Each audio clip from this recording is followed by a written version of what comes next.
everybody. We're gonna read us more of Satch's book. As the chill weather of early spring faded and warmth Strapped. We're starting this episode off good. Stretched across Asagao, I itched to go outside. With Satch's book in hand, I took to the streets. Since many people realized how rare this moment was, most of the usual benches and grassy spots were taken. I kept walking until I came to a soccer field. There was a practice game being held, and PBG and his friend Jeff were running across the field. Being a skirmish, the bleachers were almost completely empty.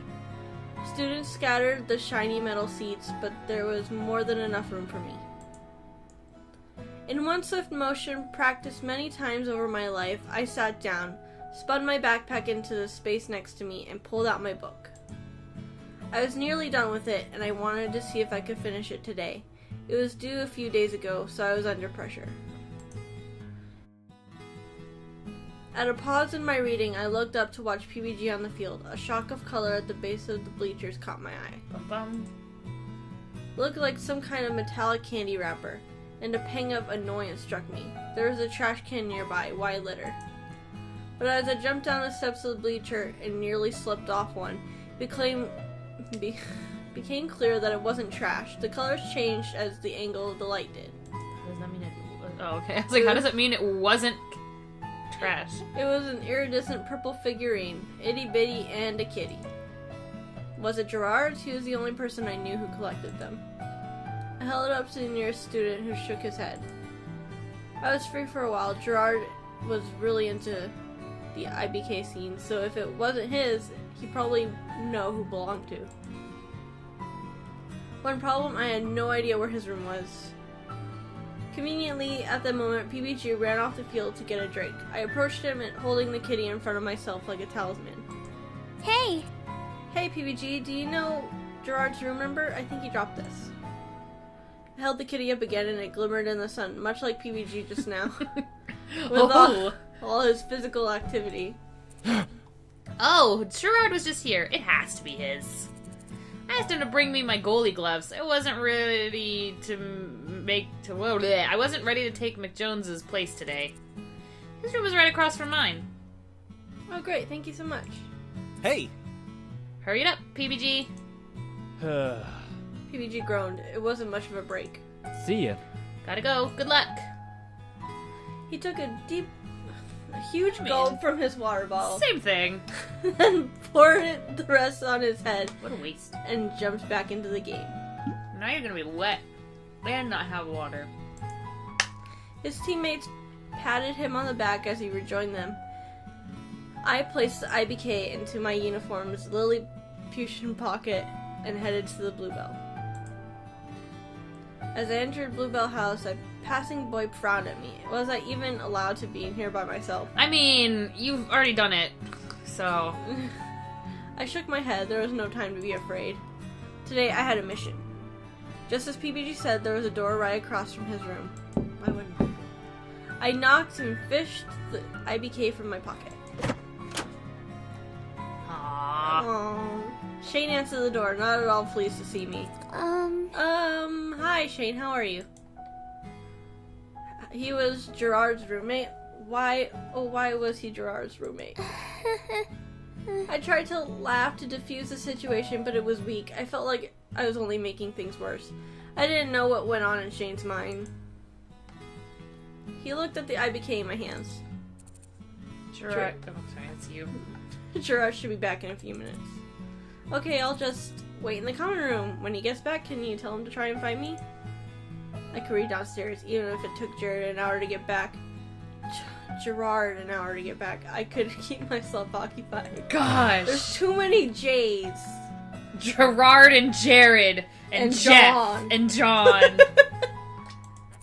Oh, Shane, I could tell him, but it would be much easier if you waited in here. He put his hand out, gesturing me inside. Alright, thanks. Oh, look at the little Oh my kid. gosh. Oh, look at them, oh, they're so cute. I entered the room and stood smack in the middle of it. Shane plopped into a chair in front of what must be his desk. I sat down in what I assumed to be Jirard's chair on the opposite side. Shane swirled around and started to click something on his laptop. Seeing as he wasn't much for small talk, I turned to observing the room. The room was well decorated, one could say. There were a lot of itty-bitty kitties, each arranged neatly with its brethren of similar design. Every empty space not filled with school-related objects was covered by the pads of cute little cat, or at least the sealed box of one.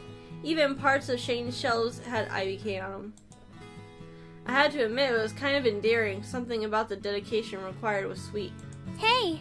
Do you collect itty-bitty kitties too? His face, though. I was like, no. Why would I? Not really. They're Jirard's. I don't mind. I see. It's kind of niche. I'm surprised you're into them. Oh no, I don't collect them. I just found this one on the side of the field. PBG said Jirard was here earlier. There earlier, so I came to find out whether it was his. My hastiness to disown the figure did not go unnoticed by Shane, who made a face at me. If it's not Jirard's, he'll probably know whose it is, right? It's probably Jirard's. I smoothed my thumb over the plastic kitty absent-mindedly. Shane returned to whatever he was doing online, and I conversed with the figure in my hand. Who's a pretty kitty? Who's a pretty kitty? You are. Alright. Okay. Jirard came back about 2 minutes later. Hey, Shane. Hey, Shane. And Hana? He held 2 coffees in his hands. Suddenly he turned pink. What are you doing in here? Alone? Together? We're not doing anything. Hannah was looking for you. Really? Really? How can I help, Hana? He gave a coffee to Shane and offered the other one to me. Here, take mine. I would have gotten you one too if I knew you were here. It's really nice of you, but no thanks. I came just to see if this was yours. For what felt like the 10th time in the last half hour, I displayed the itty-bitty kitty. It was like Oh, wow. 4 times. Oh, yes! Jirard almost dropped his coffee as he leapt forward. I lost this today. Where did you find it? It was near the field. PPG told me that you were there earlier, so I wanted to give it back to you. I handed the figure to Jirard, who looked about ready to kiss it. You're the best. Thank you, Hana. Thank you. You didn't have to do this, but you did, and I don't know what I would have done without you. It wasn't any trouble at all. It looked pretty rare. They're special. Not as rare as you would think, but it's still very special to me. I'm so glad you were the one to find it. I shouldn't have been so careless. Don't beat yourself up about it. What matters now is that you have it back. Maybe zip up your pockets next time. I promise. You bet I'll take a load of precautions to make sure this never happens again. He placed it delicately on the shelf with the other kitties that had the same iridescent properties. Jirard looked at me while I viewed his hard-earned assemblage. Right. Oh, Dad, Jirard, you dummy! How rude of me to not at least introduce you to my collection. Sorry. In this room, I have 247 itty-bitty kitties of every shape and size. This is the newest set, the Catastrophes. They're a band. They're really popular right now. I traded my rare extras for these the other day. The one you brought back to me is from a set of 4 that are called Opalescents. Currently, they're the only shinies. They were so pretty. My gaze fixated on them. I'm just missing the last opalescent. It's a purple one, Princess Pumpernickel. I've tried everywhere, but no one has them in stock. But there's only 3 copies in the world. Whoa! So it's not really surprising. It's more surprising that I managed to get these ones. I have one of the most complete collections in the world. People think that the Kitties Company gives me the newest figures, but I earn all my IBK. I can tell this took a lot of hard work. I'm amazed at how much effort you put into this. He sighed heavily and sat down on his bed. Completed. Thanks, Hana. I just wish I could get the last figure. I could finish my collection and the kitties would have all their friends together in one piece. I wish I could help. Don't worry about it, Hana. It's my battle to fight. I nodded and glanced at my watch. See you later. Oh, I should go. I really wanted to finish my book today, but if you ever need help, I'm here. I stood up and waved at both of them. Bye. Bye, Hana. Thanks again. Bye. See ya. Aw, he got you a smile! Thankfully, I managed to finish my book. It took more time than I expected, though. And by the time I got back to my room, it was dark outside. You should, take Maybe. that back. Yeah. When I opened the door to my room, the lights were off. I flicked them on and the huddled form of my hugging a stuffed purple bear appeared on her bed. Oh, what's wrong, BB? Hello. I'm back. My glanced at me, then buried her face again in her bear. Was she sulking? It was unlike her to be so energetic. Are you okay? That doesn't sound very okay. Mai glanced at me again, her face a light shade of pink, like she was holding her breath. You know you can tell me anything. You've helped me a lot, so it's the least I can do in return, right? Besides, we're friends. Mai sighed and threw the bear on the floor, where it lay as if screaming in agony. Alright. It's not fair. She sighed again. I know it's terrible to think like this, but even though I'm really happy for you getting to be friends with those guys, it's just not fair. Those guys who... the normal Boost Club? I can't believe It's this. just, I've been a fan of them for so long, and I've loved Jirard forever, and then here you come out of the blue with your pink hair, and just like that, you're friends. She snapped her fingers in front of her face. But here I've been trying this whole time, and Jirard didn't even know my name. I know I'm being stupid, and I feel bad, but I still... Mai? They're your friends, too. Yeah. Mai smiled weakly at me. You wouldn't be my friends if it wasn't for you. Mai. But they are, is the point now. Yeah. I'm going to sleep. She turned over and closed her eye without even taking off her uniform. You steal this. Blech. I turned off my light and walked up to the bear she threw in the middle of the room. I'm sorry too. I said it quietly, but even as the words left my lips, I knew that they were a lie. Yeah, 'cause you don't have to apologize. You didn't do anything wrong. Despite our slight confrontation last night, Mai was as peppy as usual the next day. It seemed like there was no reason for me to worry, but that didn't mean I didn't. The bell rang and class started. Miss Shizuka wrote origami flowers on the board in an ornate script, then turned to glare at the class. Class? The flower festival is only a few days away. There's stuff in the back of my throat. It's time again to start folding flowers to sell for the school. We do this every year. I don't want to hear any groans. You're free to write me an essay on the importance of these funds for the school if you'd rather not participate. A few students rolled their eyes, but I smiled. It sounded kind of fun, and I hadn't folded origami in years. I'm handing out practice sheets because I know how bad you guys are at origami. I'm only going to teach you once, so pay attention. Shizuka returned to the front of the class, picking an ornate green paper. As she instructed the class, I realized that these are the most basic version of origami flowers. I was already familiar with them. I folded my practice paper with ease while Shizuka roamed the room, helping students who struggled to follow along. These creases are weak. Kindergartners could do better than this. Hell, my ex could do better than this. Sadness passed across Miss Shizuka's face. She turned to the boy next to her and slammed her hand on his desk. You need to be better. Be better for everyone's sakes. Seemed like quite a few students were having trouble. I went to the front of the class to get some new paper, passing John on the way back to my seat. His paper caught my eye. Hey! You folded this the wrong way. Your flower is going to be narrow if you keep going. I'll be honest with you, Hannah. I have no idea what I'm doing here. Help me. He kind of looked like he was about to cry. I knelt by his desk, unfolding and refolding his paper. This looks perfect. You're so good at origami. Did you have to make flowers at your old school too? No, I used to do origami a lot when I was younger. I guess muscle memory just kicked in. Thanks, go, though. Really? Really? What an odd skill to have. Is it? Weird. Please. John clasped a hand around my wrist. Stay with me. Help me. Sure, if you need it. Yeah! I knew I could count on you. Thank you, Hana. You're a goddess. I spent the entire rest of the class period slowly doling out lessons to John and PBG. I offered to help Shane, but he turned away from me, instead watching over John's shoulder.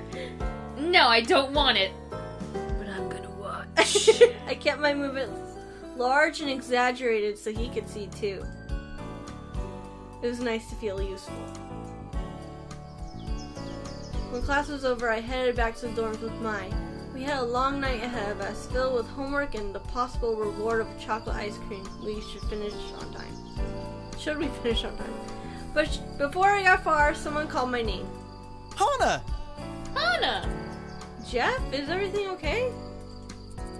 Hey, the Normal Boost Club has a meeting today, and PPG forgot to take his soccer uniform with him. He held up a blue and gold uniform. He won't have much time to change before practice if he doesn't have this. I have to run down to the field. Can you take it for me? Of course we can. Mike grabbed the uniform from Jeff. Awesome, thanks. He dashed towards the field. Mai turned to me, victory running through her face. Yay! Finally, a chance to see Jirard in his element. Come on, Hana, we've got to hurry. We approached the Normal Boots club room, heart thumping nervously. At least I assumed Mai's was, judging by the way she was fidgeting like a hummingbird on acid it was. We stepped up to the door, and we were about to knock when I heard my name on someone's lips. Hannah. I froze and turned to Mai. Her face was lit. She pressed a finger to her lips. She leaned in close to the door, and I followed suit. Eavesdropping bitches. Dude, I think it's fine. What do you think she's gonna do to us? You need to calm down. But it's so pink. No one has hair like that. People can't choose their hair color, Shane. That's a really poor reason to judge someone. I know, but I don't trust people with pink hair. You know there's more to it than just the color. Don't deny it. Weird things always happen around people with pink hair. Wow. Sure, but they're not dangerous. Aren't they? My heart sank. I stepped away from the door, unwilling to hear more. Hana. I held up my hand and shook my head. Just when I thought I was beginning to win Shane over, was this how he truly felt about me? I'm heading back. What? I stepped past her, walking as quickly as I could back to the dorms. She just busts in like, alright, we gonna fight, son! Yeah. Luckily, I didn't pass anyone on my way back. I didn't think I could manage small talk without bursting into tears after what happened. I kicked off my shoes and went to set my backpack down by my desk, passing the mirror. I paused as I did so, turning to the mirror, evaluating myself on a whole new level. So much grief. My hair caused me so much grief over the course of my life. Now, for some reason, Shane thought I was suspicious. I smoothed my hair with my hands, the shortness of it catching me by surprise. It was softer when it was long. With a sigh, I turned away and collapsed onto my bed, hugging Mr. Bunny into my chest. Should I dye my hair, Mr. Bunny? I raised him up, staring into his glassy eyes. Yeah, you're right. I rolled onto my side, squeezing Mr. Bunny into my chest. Such said it himself, you don't choose your natural hair color. Mr. Bunny was small against me, and I smiled at him. At least he still liked me. Aw. Shaking my head, I went to my desk. I had better things to do than mope. You're still studying, Hana? I took my headphones out of my ears and turned to Mai. Our plans for that evening were postponed, and I silently thanked her for not pushing me to keep them. I wasn't in the mood anymore. Yeah, it's only been a few hours. You haven't moved since I left the room last. She climbed her bed and dangled her hands off the sides. Please take a break, okay? Well, I have been meaning to return the book I checked out. It was overdue, and I had to do it at some point. I was going to do it today, but after what happened, it was the last thing I wanted. That didn't make it any less overdue, though. Uh-huh. Go do that. Meet me at dinner afterward. If you're gonna spend the rest of your life studying, at least be nutritionalized. I stretched, bending backwards to apologize to my back for the hours of arching over a desk. I would have have a hunchback by the end of my school career, I was sure. You're right, I'll go. I'll see you at dinner. Alright, and we'll do the library in the next episode. Woo! Bye! Hey everybody, this is J2A. We just want to say thanks for watching our video. We appreciate any and all support we get from viewers, new and returning. If you enjoyed this video, please feel free to like, comment, and subscribe to our channel. Thanks again, and we'll catch you guys next time. Bye! Bye.